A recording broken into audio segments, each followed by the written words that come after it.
Because it's true that political stuff is really boring. Political stuff is really repetitive, really sort of old. And it's getting older by the year, right?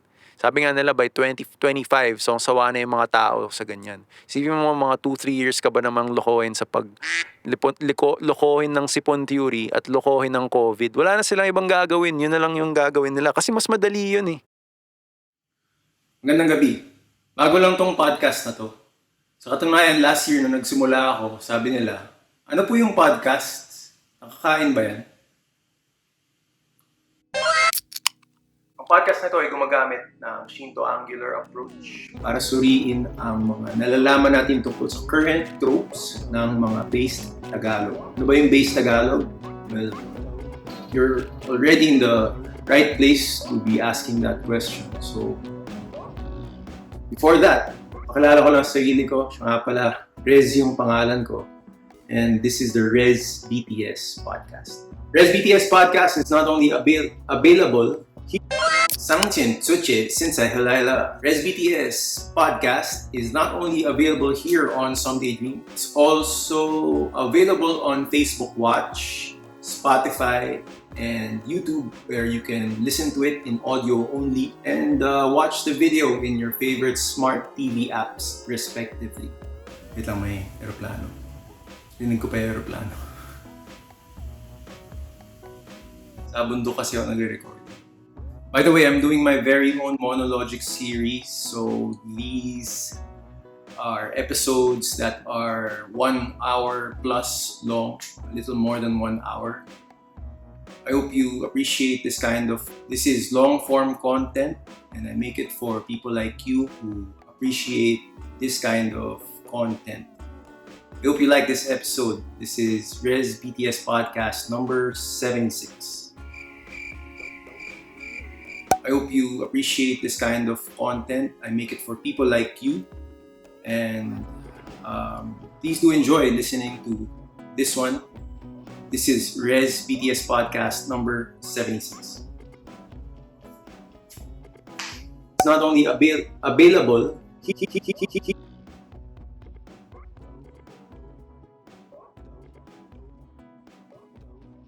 Let's start the show. I wanted to get real here with the realities of making a podcast show. The advantages of it, the disadvantages of it, pros and cons kind of thing. Maybe what you need, what you kind of need to experience, or ano yung tamang mindset papasok sa paggawa ng podcast. So, unang-una, isipin mo, ano ba yung podcast? Isa siyang long form, definitely audio-based kind of technology. Because if you do your research, it started with the iPod. Diba? I think I've said that in podcasts. It started with that, iPod, which is like for music. So these days, it's really inevitable that music and podcasts are kind of like the same thing. Ako, sa totoo lang, music and podcasts, sumasakit yung ulo ko kakaisip about it, music and podcast, because I did work in the music industry. I still am working in the music industry, I guess. But my point is I adjusted really well to it, and I couldn't imagine. I could imagine a lot of people adjusting to it, but the way that it's seen na kung paano natin sasalita dito sa atin is like daldalan, or diba, daldalan talaga. And in speaking of daldalan, well, dati alala ko, mga 2 years ago, sasabi ko talaga madaldal akong type of tao. Now na nag-podcast ako, actually, when I started my podcast 5 months ago, 6 months ago, naging less ako madaldal. Meaning like, podcasting is more of like work and recording work for me now. And when I'm not doing it, I'm actually really quiet. I read more a lot. I write more a lot. And then do other stuff. Like play my games. I do the house stuff, chores. And then, of course, all the personal other things. And napansin ko, yun yung parang difference na dati, gusto ko makipagdaldalan, to be social, whereas now, it's more of like a real job that I have to do. Like, I kind of feel like, parang trabaho ko na siya, trabaho ko na maging madaldal, which is great. And I can't explain it that well, but it's like, parang, kung ano yung, and I'm struggling, right? I'm struggling to really explain it well, but kung ano yung dating akala ko hindi ko kayang gawin, that misconception within me is now what I'm actually working on, and wala na yun sa isip ko ngayon tuloy. Wala na sa isip ko madaldal ba akong tao, or it's just part of my lifestyle. I hope like you get as a listener what I'm trying to explain here, but like parang pag naging trabaho mo na yun, wala na sa'yo yun, 'di ba? Maybe a good analogy would be like, nung bata ako, mahilig ako sa McDonald's. So, it's a big thing for me. Like, I'm craving McDonald's since last night. Eh. So, it's a big thing for me, my pattern of every week or dati every week or every once in a while. Pupunta kami ng girlfriend ko noon to just McDonald's and just enjoy the ambience, diba? Hindi naman na nangyayari ngayon kasi iba na eh, diba? But the point is like, para bang nung nalaman ko na marami naman pala ako in the future magiging kaibigan na tatrabaho sa McDo, or like marami baka you guys already somehow work with a fast food or something. When you're there and you realize na yung mga realities, yung mga truths sa loob ng fast food, nutrition-wise, health-wise, tapos naging part of trabaho mo na yun, na-educate mo na yung sarili mo doon, parang naging nawawala yung value nun. Na-realize mo parang, anong bata ka, naive ka. Nung bata ako, kala ko ganito, hindi pala ganun. Diba? Kala ko, nakaka-addict lang yung McDo na pagkain. I'm not dissing on it. But then like, yung pala, they really put something in there to make it like, friendly. I'm sorry for the noises, extra noises by the way. I'm gonna make some fixes to this table and this mic. I'm just gonna refrain from like doing extra sounds with the voice. But yeah, going back, I was naive, I was naive, and like it's the same thing with podcasts. It's you start out naive, you start out not knowing what to do. Alala ko a few months in, I really like was excited about it. Now that I'm not as much excited about it, it's like, but this is my work now. Or like, not that I'm professional, it's still a hobby. I haven't gone really into professional mode podcasting or professional mode broadcasting. And then also, I'm still, di ba, kung ikaw, bago ka lang din, early adopter talk kind of thing. Bago ka lang din sa ganito, you can't figure out ano ba to? Same ba to ng radio o same ng ano? Hindi. It's more of in between, like a life movie and a documentary, and really depending on what kind of type of show it is. So sa show na to, talagang inaaral ko yung litid ng pagtatagalog pati pag-i-Ingles, and then I'm calling it, postulating that the Filipino is now a need to different need to that. Using the Shinto angular approach, mas nalaman ko na, these guys, or we speak Based Tagalog actually, and I'm developing a theory of everything for that, so that the Based Tagalog could explain away at a glance a unified theory of everything. Para at least may napag-uusapan tayo at may nababalikan tayong basihan ng sana all na sinasabi ng mga kabataan ngayon. And then really, I took that seriously because like around 2018-19, bukod sa nakakatawa yung sana oil level, I really, as a lover of philosophy, parang inisip ko talaga, ano ba yung sasabi, ano yung gustong malaman ng mga kabataan when they say sana all, or when we use the Shinto angular approach. Okay, so there we go. Like that's my rant about podcasting. Ginagalaw-galaw ko talaga yung camera if you're not on the audio feed. Ginagalaw ko talaga yung camera and all, because all this adjustment is like a habit of mine. being a technical person. Natutuwa ako pag nag-a-adjust to. And then, I have to fix it and balance it out when I'm creating it. And then I'm creating it alone. I'm not working with a podcast producer yet, assistant. So it's really great that way. One of the other things that I have to figure out and lock myself into is looking straight into the camera, doing stuff like that just to make it feel more normal.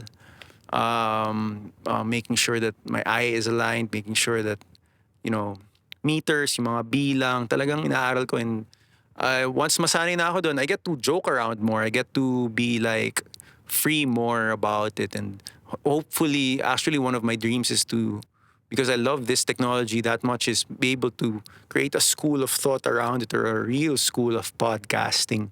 And then, of course, since the group is growing, this is like a podcast is a space.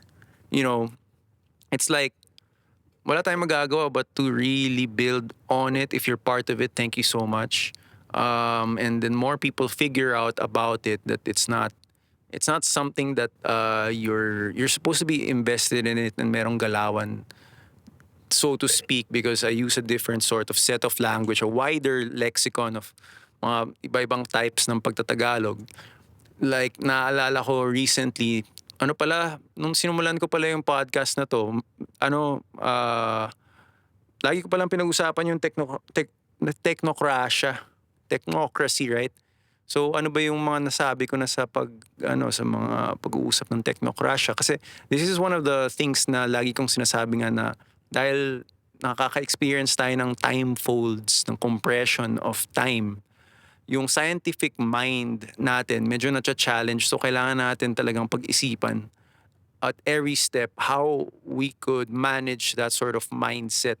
How I could be sort of matatas and be eloquent and be, sinasabi ko talaga yung specificong,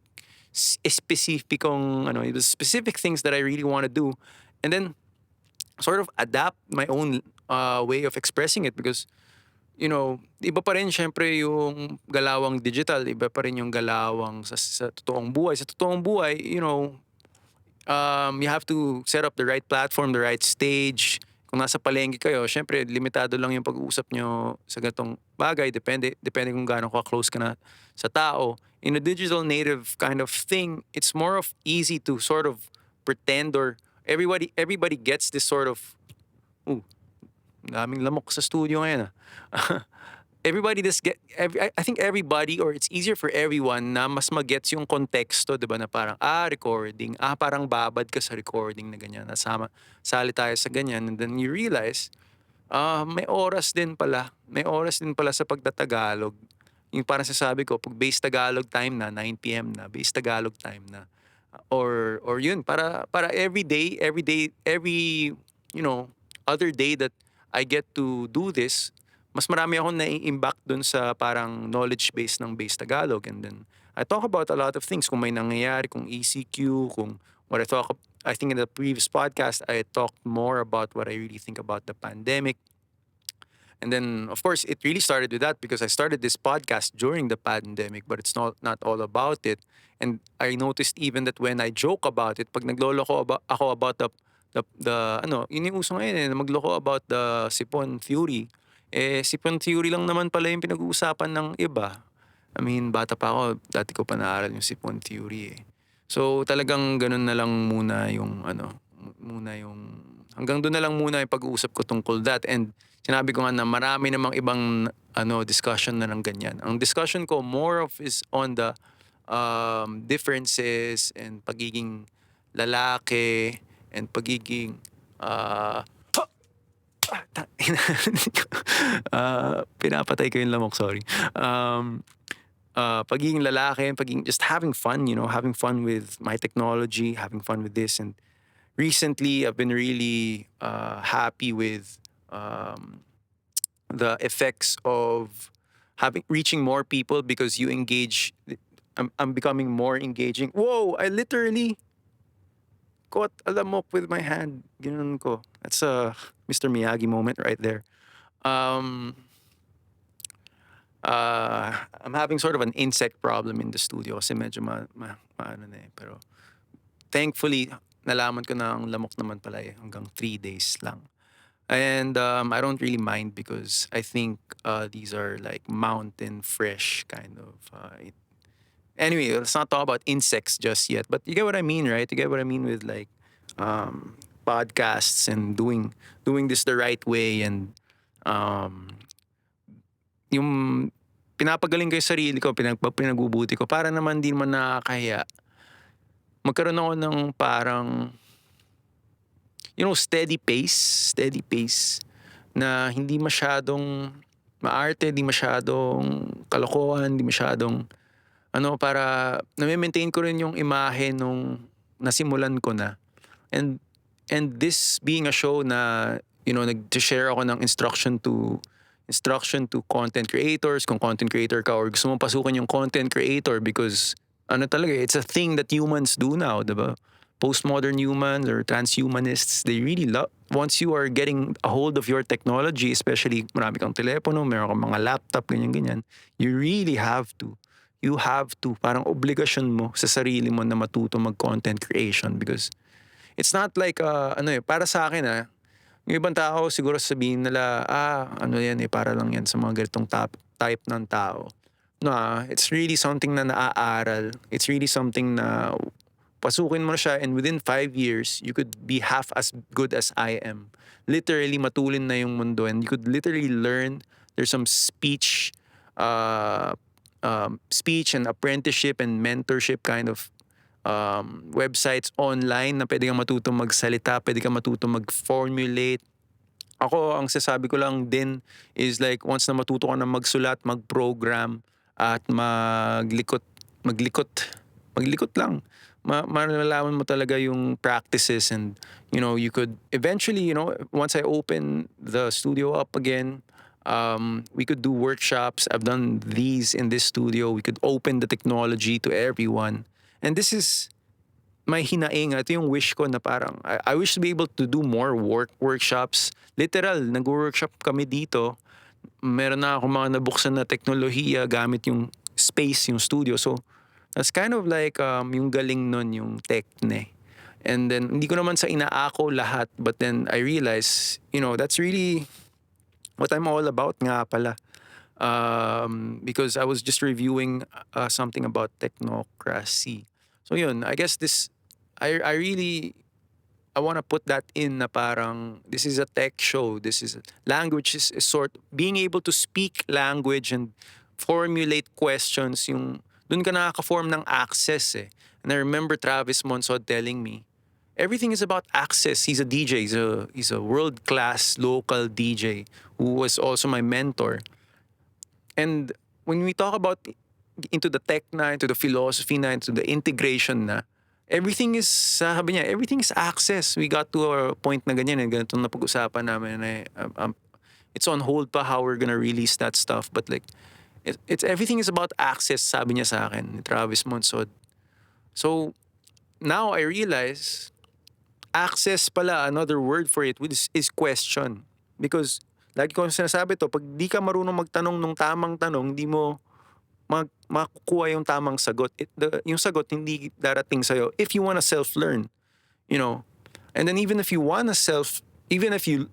tinuturuan ka, hanggang hindi ka naman ready for that type of access, that type of tanong. Kunyari, hindi ka naman nagtatanong ng bagay ng mga psychic stuff, psychological stuff, or ang tinatanong mo lang is, for example, non-consumerist or like anime or na-stuck ka lang sa isang part ng addiction mo dun sa isang bagay. For example, if you're into drugs or if you're into kind of the name game, fame, glory, mga ganyan, di na-stuck ka na dun, diba? Sometimes you don't realize that you're clouded.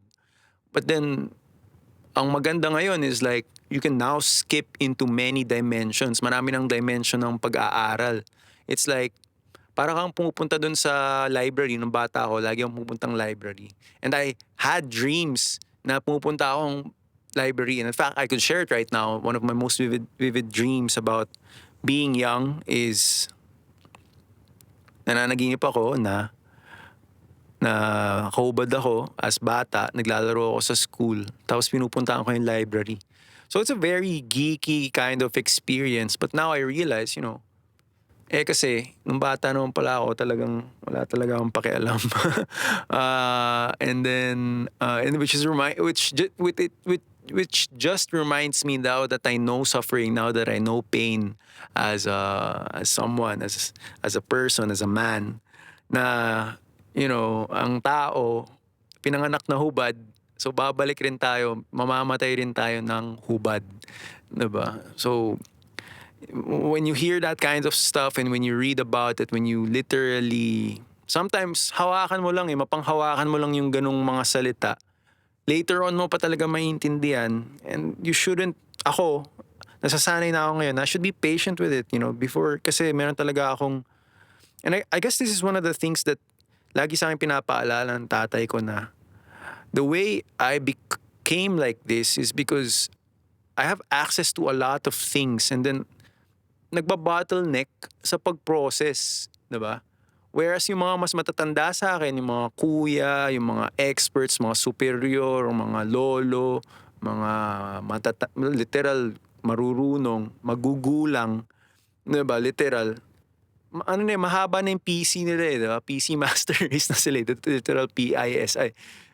PC Master Race na sila. So talagang, natututunan ko na rin yun, na even though I know I can learn about a lot of things, I can ingest a lot of things, I could literally, whenever something happens to me, nakakalimot din ako.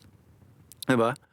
Nakakalimot din ako. Kumbaga, sa laban ng boxing, minsan, kunyari, nag-MMA training yung boksingero, kunwari, nag-MMA siya, nakakalimot siya na yung boxing ay hindi mixed martial arts. Kumbaga yung boxing lang, suntukan lang, walang sipaan, diba? Walang takedowns, walang kahit anong ibang galawan, 'di ba? So minsan nakakalimot tayo, especially pag nababaldog tayo sa ulo, or meron tayong mga trauma, or meron tayong, alam mo yun, this is how, I integrate ito yung mga usapan ng technocracia, memory, and lagi ko nga sinasabi kahit sa mga magulang ko, na ang tao parang software. Ang tao parang software, yung katawan yung hardware. Actually, yung katawan, inihiram lang natin eh. Inihiram lang natin, and meron lang enough, meron lang naka-oras, bilang yun. Hindi sa atin yung bilang, pero bilang yung renta natin sa katawan eh. Pero yung software, yun lang yung meron tayong control bilang bilang nilalang na may free will, may conscience. Is so that we could control the software, the programming, diba? Na pwede kang gumising ng ganitong oras nang walang alarm. Pwede mong iset na ganito na yung buhay mo. Pwede mo. And now that I'm 30, that I'm realizing that, and I'm really thankful na napapasok ko yung gano'n ng mas maaga. Yun naman yung wisdom doon, I think, na gusto kong i-share sa mga tao, is like, yung minsan kasi, kung ginagamit natin yung mga salita, nagloloko-loko lang tayo para lang masabi lang yun, or para lang ma-adapt yun, diba? And I'm kind of apologetic for not being, hindi ako forgiving sa mga hindi makagets. Magigets nyo rin yan. Basta pakinggan mo na with your heart. Alam mo yun. Minsan, mas maaga mo nang gawin. Yung, kumbaga sa Tagalog, mas maaga mong gawin, mas maaral mo nang mas bata ka. There's wisdom there, It's not said because it's a cool thing. Alam mo yun, it's not said because hindi yan sinasabi ng maraming tao kung walang totoo dyan, kung di yan empirical, diba?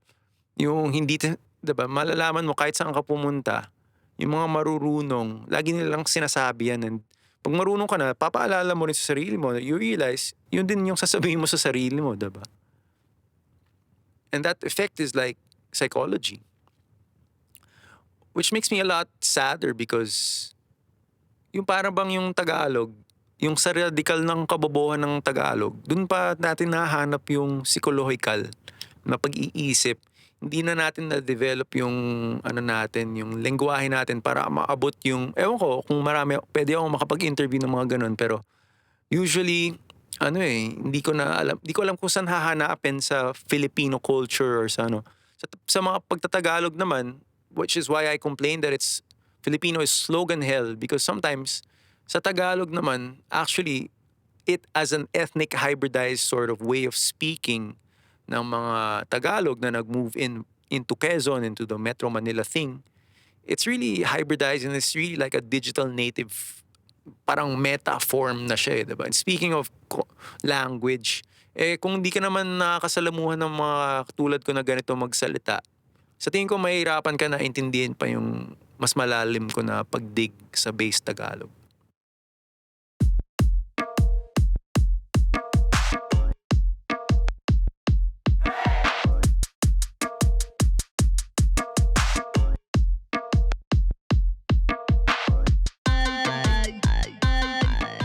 Hey guys, this is Rez. I want to invite you formally to a group.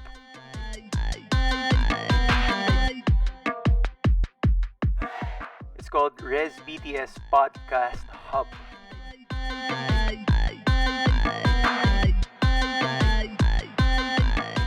Search for it on Facebook and join anytime.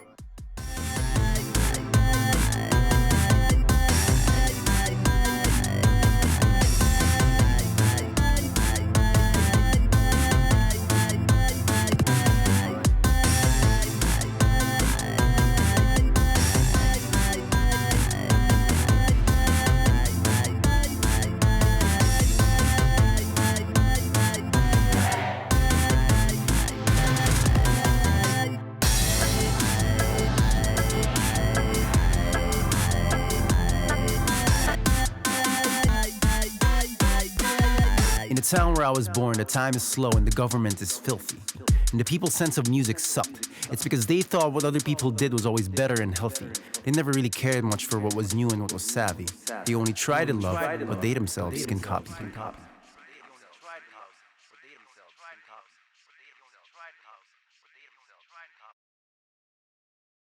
Welcome back to the show. My name is Rez Toledo. You are listening to the Rezbt-S Podcast. It's available on Spotify, Facebook Watch, and YouTube. Ituloy na natin because I'm still talking about the same kind of things.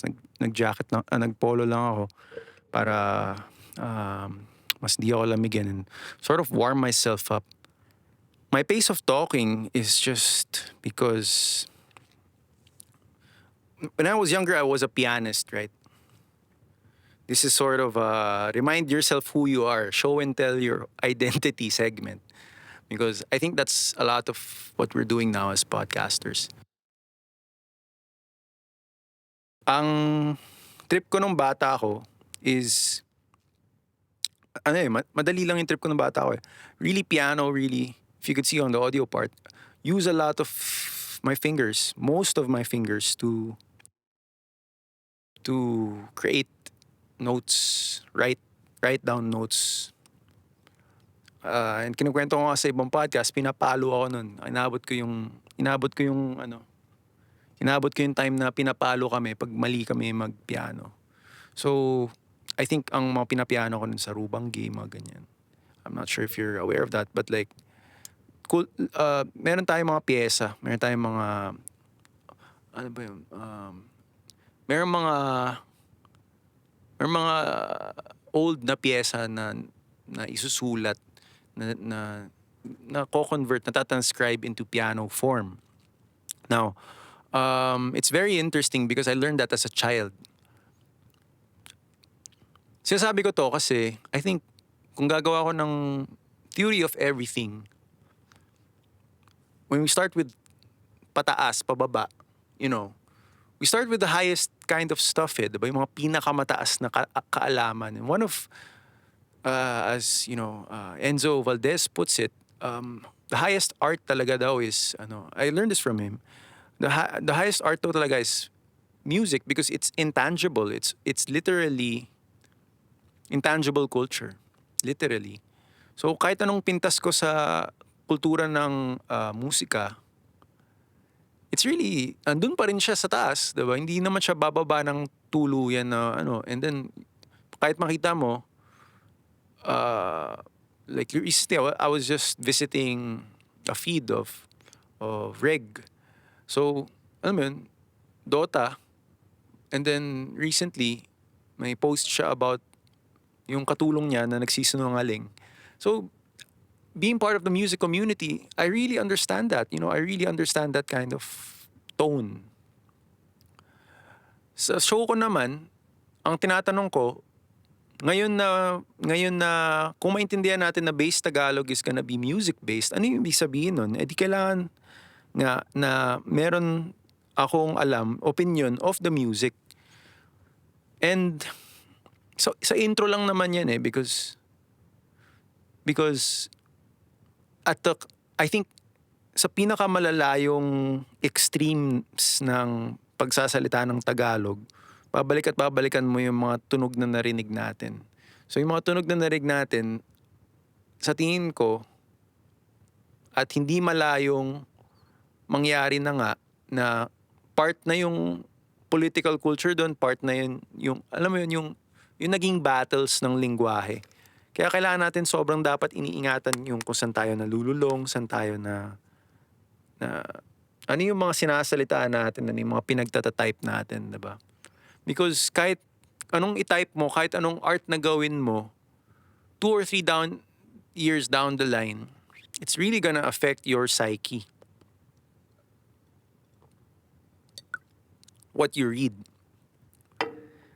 You should take it from me because I was a learned musician. From 7 to 11 years old, I learned about the counterpoint. Counterpoint, yung kung paano nagdidikit yung left hand bass and chords sa right hand melodies. So sa pagkanta, kumakanta ka kasi may accompaniment, diba? May accompaniment, right? So di ka naman pwedeng kanta ng kanta, di nagre-record ka. Kaya nga, diba, may TikTok, you sing into it, you dance into it, you make an art that is melodic over something that is based on the whole thing, the pyesa, yung buong, diba? So kailangan mo tapusin. Hindi ka pwedeng nag-music ka lang para lang gumawa lang ng sand that sort of, and this is what a lot of the post celebrities are talking about because these days pag viral ka, pag mas maraming actually na, pag hindi ingat, pag yung, alam mo, pag lagi ka nagba-viral, lagi kang ganyan. Actually, although it is exciting, actually, mas pangit yung dating. Mas hindi ka tatanggapin, mas hindi ka katanggap sa mga dati ng sikat, so to speak. This post-celebrity tradition na nagiging ng tradition na practice. Kunyari, nasasabihin nila sa'yo, sino ba yun, diba? Sino ba yun? We wanna know kasi, ako, for example, you wanna know someone through the years kung gaano sila consistent with their identity, with your identity. So, when you figure that out, then it would make sense na kailangan talaga maaga ka pa nagsimula. Diba? Parang kunyari 22 ka ngayon, 24. You should be thinking about what you're doing when you're 28. Because I was doing that when I was 21. I was already figuring out how to become the best when I'm at 28. And when I was 28, I really felt like I was one of the best producers locally. And now I'm moving on to bigger things, evolving. Kasi 21 pa lang, sinulat ko na sa papel, kumbaga tinaga ko na sa bato na I'm gonna be the very best that no one ever was. In terms of a specific thing na mahal ko. And ganun lang, I'm all about that when I would talk to Champ, when I would talk to my managers, when I would talk to my publishers. It's the same thing.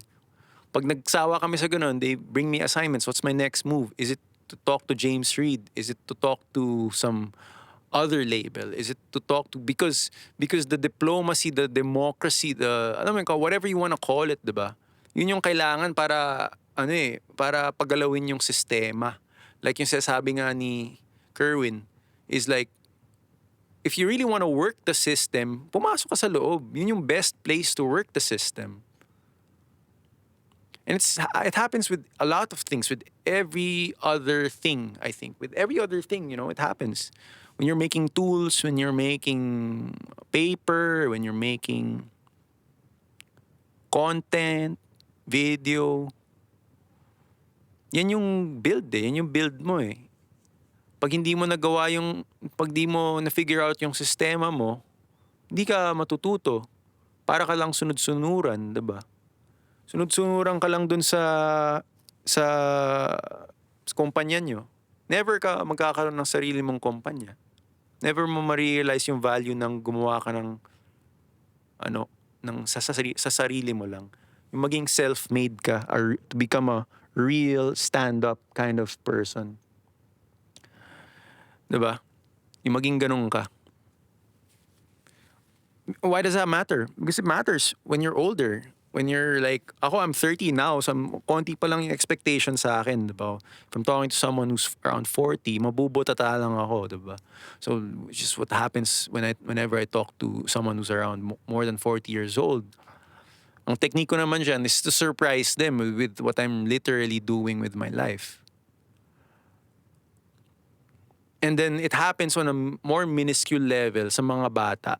Although they can't explain it kasi wala pa naman sila nung PC eh.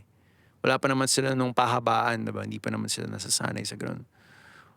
Which is a really nice misconception about podcasts. Nasasabi nila, dati sabi ko rin, how the fuck can I have time to, saan ko pupulutin yung oras na makinig sa 3 hours na podcast? Or gawin yung 3 hours na podcast? Production yun. Pero sa pakikinig, sa consumption, first year, 2 years, and then now that I'm in my like 3rd year of doing podcasts, I mean, kung may 3-hour podcast na cool, I down it. And then, alam mo yun, pag na-process ko na, minsan nga inuulit ko pa eh, pag kailangan ko talaga malaman yung tungkol sa ganung kind of science, ganung kind of ganung kind of, what do you call that? Red pill content na hindi naman pinag-uusapan sa school, di ko naman natutunan sa mga Katoliko, di ko naman natutunan sa mga pastor. Wala, usually nga, ang nalalaman ko tuloy, wala naman pala ako masyado natutunan sa mga ganun eh. Mas natuto pa ako sa podcasts talaga. I'm not hating on the other stuff, but really, I guess that I'm as a digital native bilang Based Tagalog or bilang bagong taong na-stuck sa Pilipinas, I'm really an audiovisual learner and lahat naman tayo may phone. Kumbaga, lahat naman tayo parang meron ng bagong parameters para matuto. And then, ikaw, kunyari may anak ka na, syempre iniisip mo paano mo gagawin, paano mo ituturo yun sa anak mo, diba? Yung mga nakakasalamuha mo ngayon sa digital sphere as people, as internet, social media kind of thing. And it's awkward for me to talk about this because like, parang alam mo yun, well, thanks Captain Obvious. But then, the problem that I'm posing is, sige, sinong gagawa nung knowledge base for that? Diba? Because you're saying, apolitical ka na. Saan ka mag-escape to? Diba? The apolitical mindset is an escape artist towards something else. Because it's true that political stuff is really boring. Political stuff is really repetitive, really sort of old. And it's getting older by the year, right? Sabi nga nila by 2025, so sawa na yung mga tao sa ganyan. Isipin mo mga 2-3 years ka ba namang lokohin sa lokohin ng sipon theory at lokohin ng COVID. Wala na silang ibang gagawin. Yun na lang yung gagawin nila. Kasi mas madali yun eh. Diba? Sakyan na lang yung ganun. So that aside now, what I am talking about is really, I think, how do you accept that? Paano mo lulunukin yun ngayon? Using your own sort of, because if you're a teacher, if you're an artist, a doctor, ganyan. Diba? There are people, there's always gonna be people, there's always gonna be social engineers, always gonna be parang powerful men and women who influence reality this way. And then if you just be yung umiwas ka lang ba sa kanila, parang alam mo parang hindi ko kailangan yan. Sometimes pagtingin mo ulit, iba na, nag-evolve na, naging mas malakas na version. And ikaw liliitan mo pa lalo yung sarili mo. That reminds me a lot of mitigation, mitigated speech. Yung pag mali yung turo sa'yo, mali yung palaki sa'yo, hindi ka lumalaban eh. Lagi ka na lang sa corner, lagi ka na lang ganyan. Hindi ka lumilikse eh. Paano ka, backward. Stunted ka. So, kung nagiging ganun ka, and then you can't tell. Dapat nalalaman mo sa sarili mo, nararamdaman mo na, oy, lumalakas yung muscles ko, diba? Diba pag nagbubuhat ka, oy, lumalaki yung muscles ko. Or nararamdaman ko na lumalaki yung muscles ko. Or when I wasn't working out the first few months of this year, it's because I said it in the podcast, right? Because I wanted to feel atrophy. Gusto ko maramdaman yung feeling ng hihina, yung paano humina, diba? Gusto ko iparamdam sa akin or at least remember that feeling na ito na, manghina na yung muscles ko dito or dyan without much stretching, ganyan. Because I'm 30, you know? Ito na yung time na talagang kailangan ko na talaga i-maintain, panatiliin yung health ko. At really pag-isipan how much I eat, what types I eat, which types of food provide me with specific types of nutrients and because it helps me schedule my hormones, my dopamine, my wants and needs, and that's like controlling every aspect of the ingestion, the consumerism. Para hindi rin ako all about apektado ng chismis nito, chismis na that. You know, it's because I belittle the social media sphere na based lang sa chismis. And I feel for that, right? I feel for that because although pwede naman natin sabihin na, dyan tayo lahat galing, diba? Dyan tayo lahat galing sa chismis ng ABS-CBN, GMA, so. Then, although we can appreciate that, there's only so little ways to appreciate it, which is just to repeat it, to practice mimesis, Me-Tooism. That's so 2018, right? That's so 2 years ago, diba? Saan yung progression? Yung progression, nasa marketing ng kung ano yung pinakabagong usapan. Kung ano yung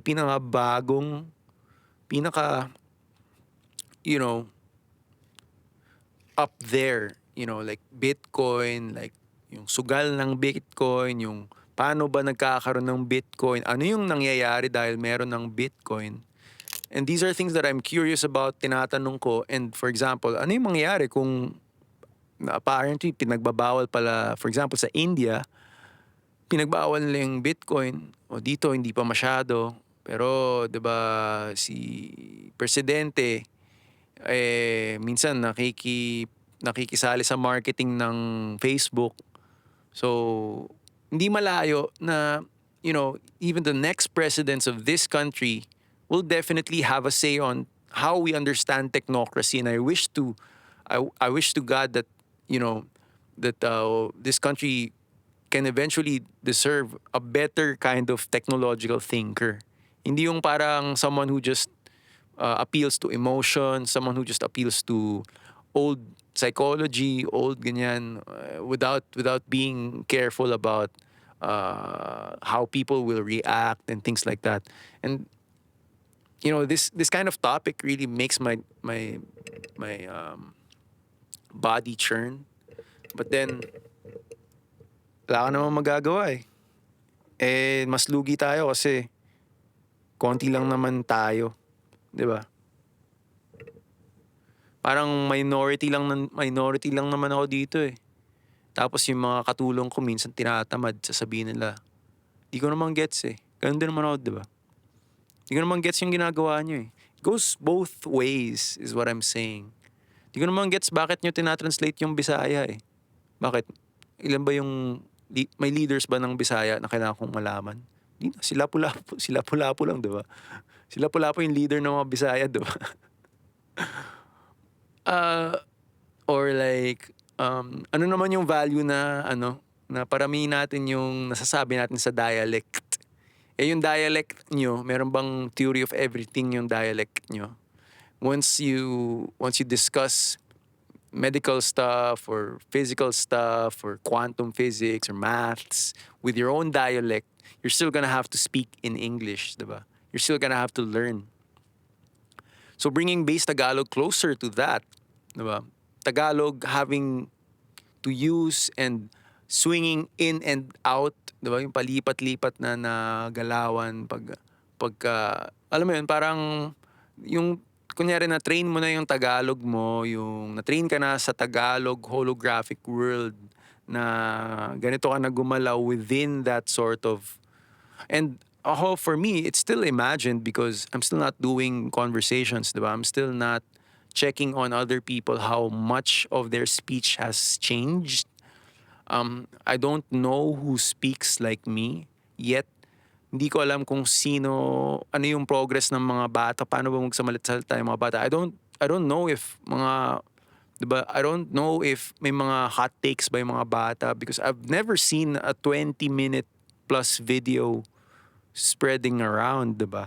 I have to check out other people's podcasts, and I will, especially towards the end of the monologic series, because I wanna, diba? I wanna interview, I wanna talk to people who have been doing the same kind of work, who've been doing finding out and translating and doing this and that. Yung mga taong galing sa advertising na nagpa-podcast din, mga taong creative daw, taong artist daw. You know, I'm building a mental list of people I'm really curious about. I'm not even like, I'm just like, oh shit. If I talk to this guy, I could ask about this finally, you know? If I talk to that guy, then I could share this once I go back to talking about this other guy. That's how my mind is going right now. But at the same time, ginagalingan ko pa yung sa sarili ko lang. Ito akin lang to eh. Diba, sa atin lang to. So gagalingan ko muna dito. Parang ganun. Yun. Yun lang.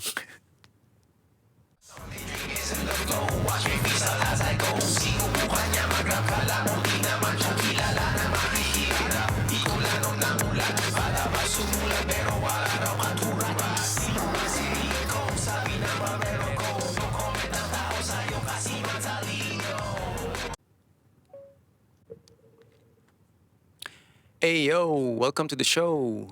My name is Rez and you're still listening to the Based Tagalog Podcast. May karap akong mic, may karap din akong camera. Naalala ko nung bata ako. Pinagsusulat kami ng mga plays.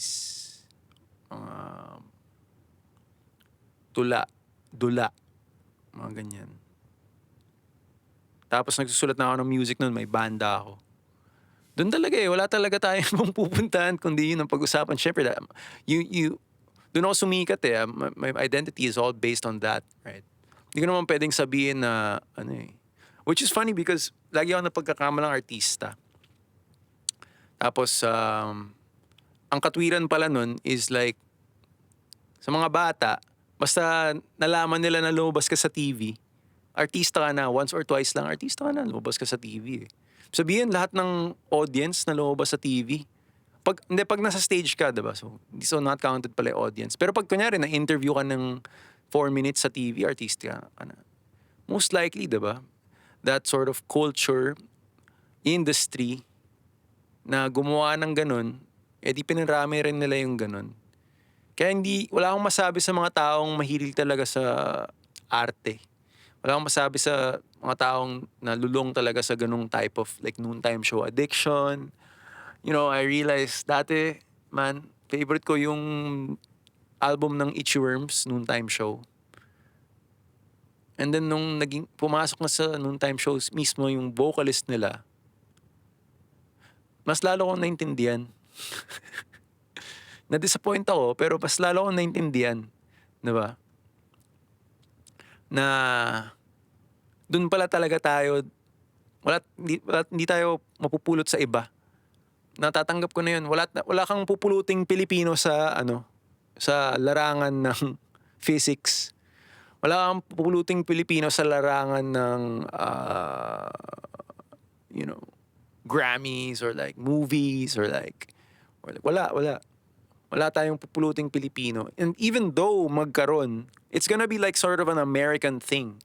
It's gonna be like, oh, this Filipino is over there. Pero sa Pilipinas, trite yun. Wala kaming pake. Wala naman kayo dito eh. Diba? Mayaman ka lang. I'm saying that with a smile, by the way.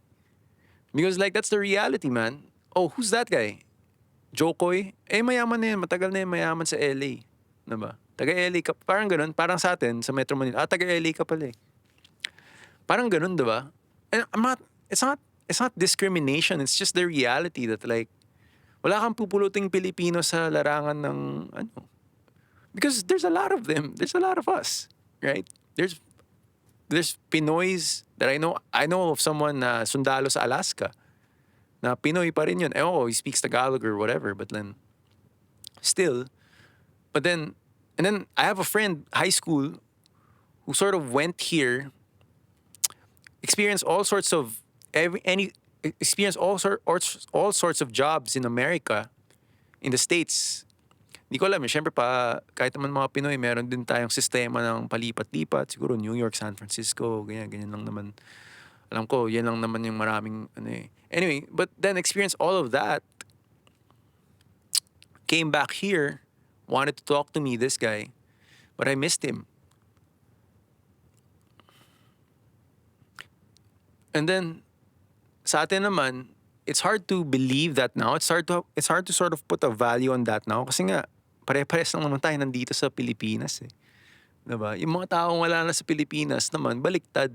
Parang sabihin nila, they're all like, ginagaya nila kung ano yung nangyayari sa Pilipinas. Because sa tingin nila, yun yung what they missed eh. Yun yung kulang sa kanila eh. O kaya mga Hapon na namimiss yung Pilipino, ang gagawin mo lang naman pag Hapon ka is tatrabaho ka lang naman, magtatrabaho sa kahit saan actually may mga tao rin, meron din mga Pilipino sa Hong Kong, mga Tagalog sa Hong Kong especially. Mga Filipino, mga klasikong Chinese na nasa mainland. 'Di ba? Marami na sa Hawaii, marami sa New Zealand, marami din. Kapatid ko mismo, 'di ba?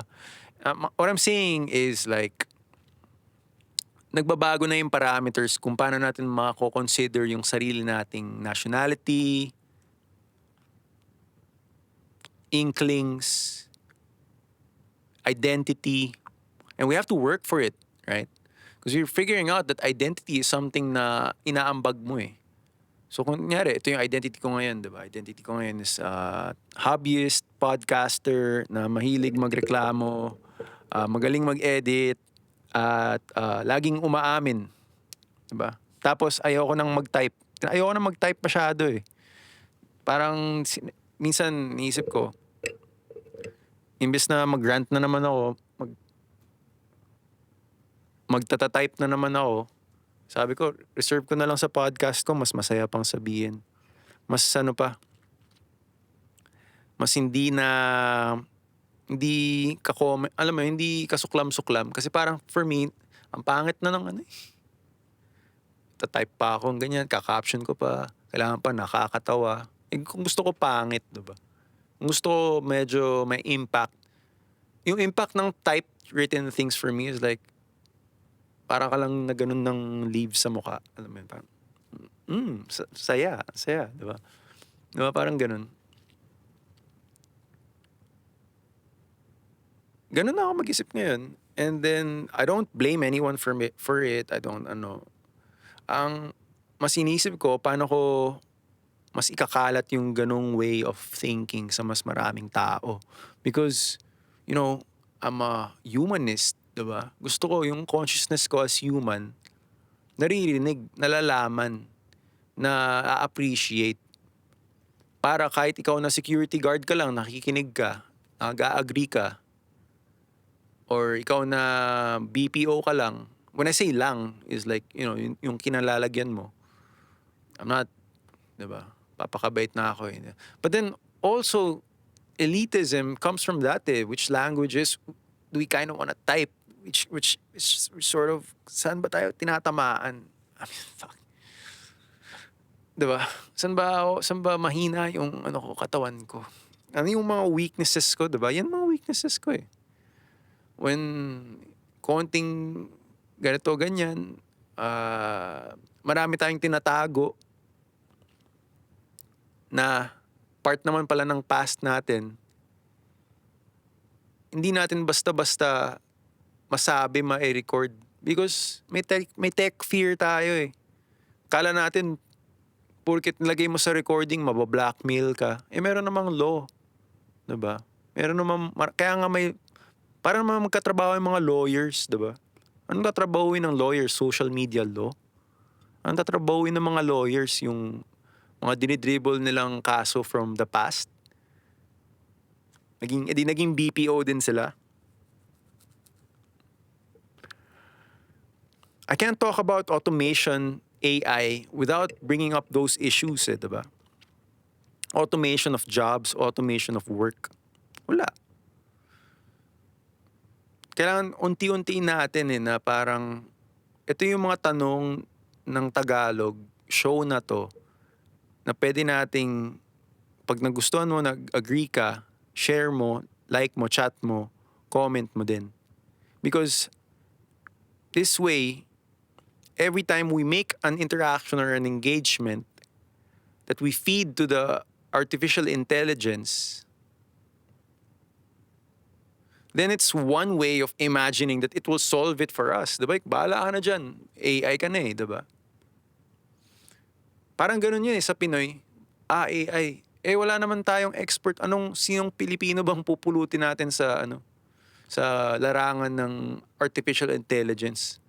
Bakit? May kilala ka na bang programmer who's working on artificial intelligence? I have no one.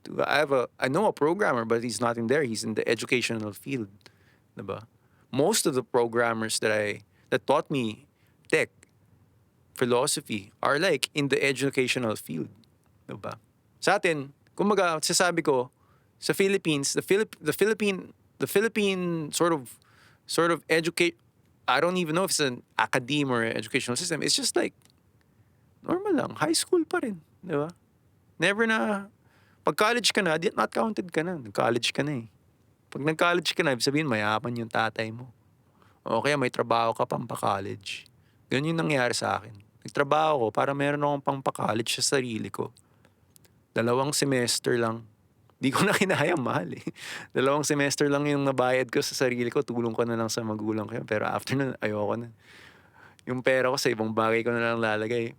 For my higher level education, man, it's too expensive. Too much. Buti na lang meron akong alam na ibang gawin.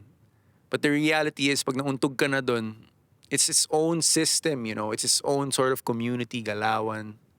And you kind of remember who competes in that dimension.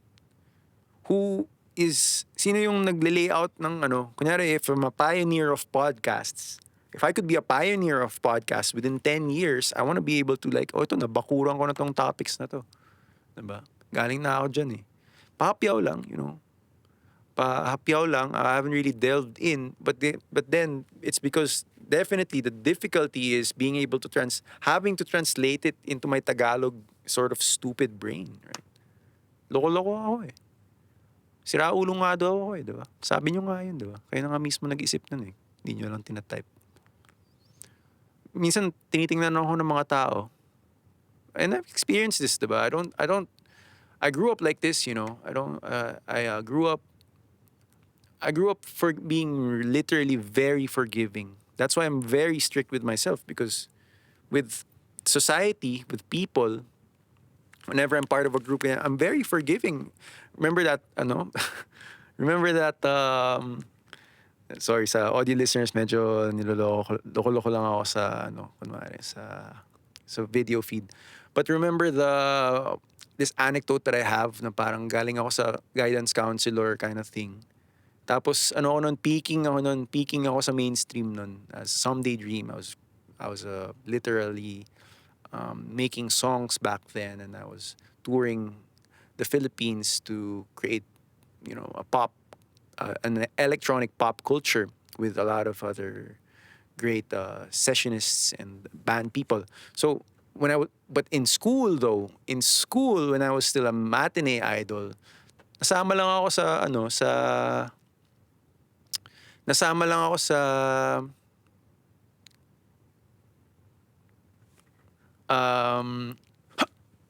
tayo ng lamok to.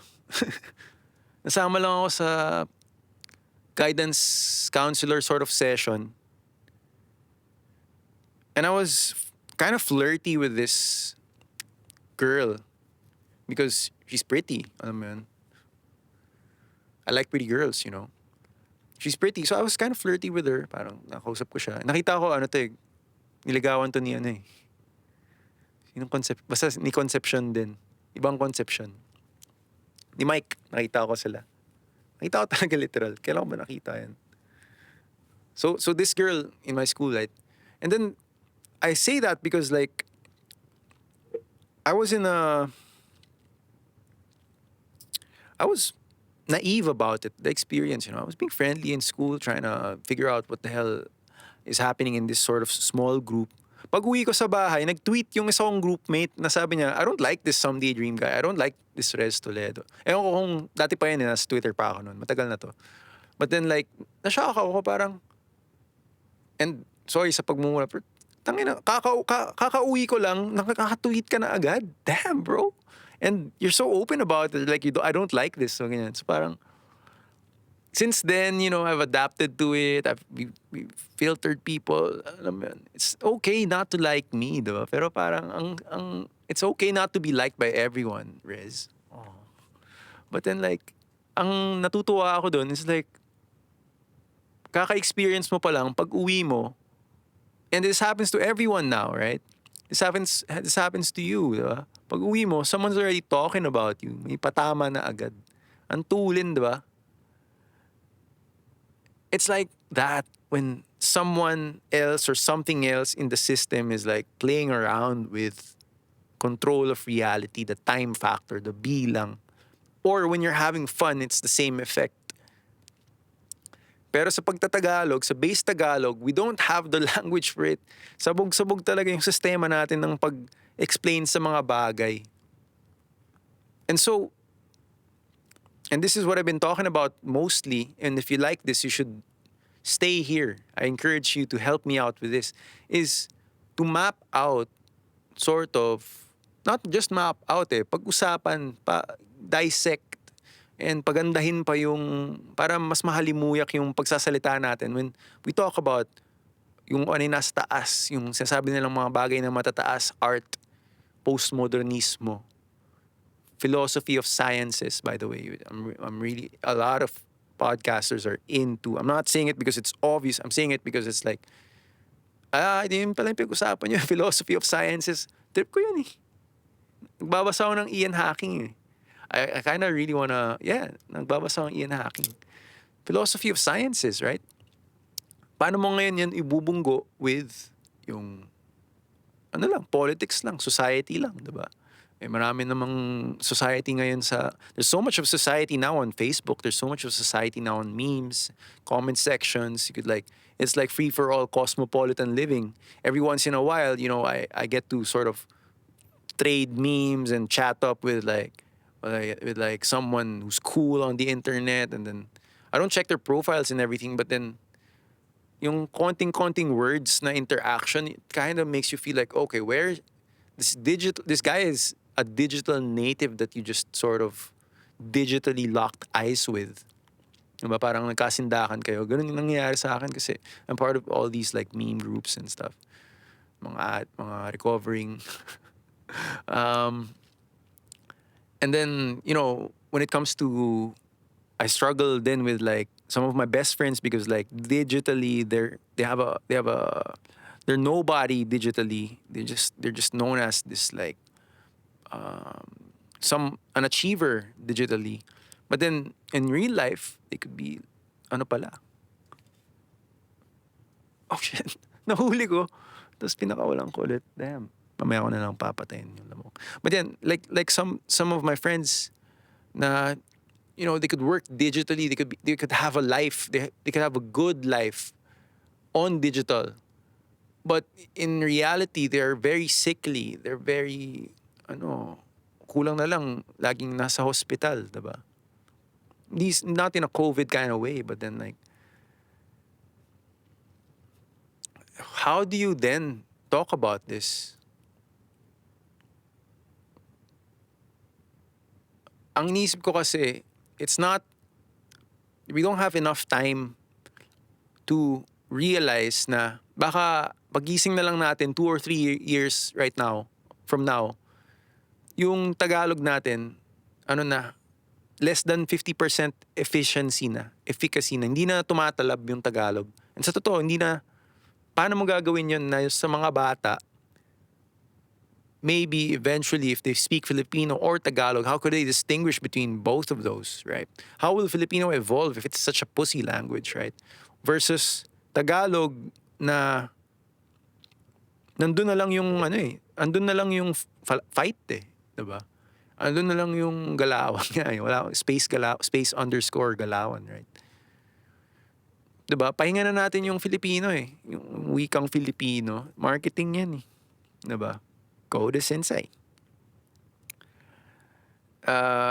Na-realize mo kasi wala naman nagawa yung Filipino eh. 20 years walang nagawa. 'Di ba? It's all marketing of like, ito yung values natin, ito yung values ng o translate mo pa sa English. Tinranslate mo nga sa English, dilawan values naman. Ano ba yun, di ba? Ano yun? Natuto ka mag-English para maging dilawan? Ano yun? Di ba? O kaya, natuto ka maging DDS para maging cool? Well, ganun eh. Para maging nice, para maging fresh. Ganun ba yun? Ewan ko. So, and then, which part of that is the real stuff? Which part of that is the analog bullshit tree? I don't know. But I know exactly what is trending. I know exactly what people are up to. I know exactly what to look at, what to outline, how to appreciate things, how to appreciate sort of new things, how to appreciate that never has, the secret is to be grateful. The secret is to have more, maging tapat sa kung ano yung grateful ka for. You should never ever be ungrateful, especially when you got it nice. You got it nicer than 80% of a lot of people, diba? You have privilege. Diba? You are privileged. You should never forget that. Ako nga, minsan pumasok lang ako sa isang community, alam na nila eh. O nung nagbabago yung topic, nagbabago yung ganyan. And that's just my experience. Isa lang naman ako eh, diba? And that's my burden, Like, when I exit the room or enter the room, so to speak. And sa akin na yun, diba?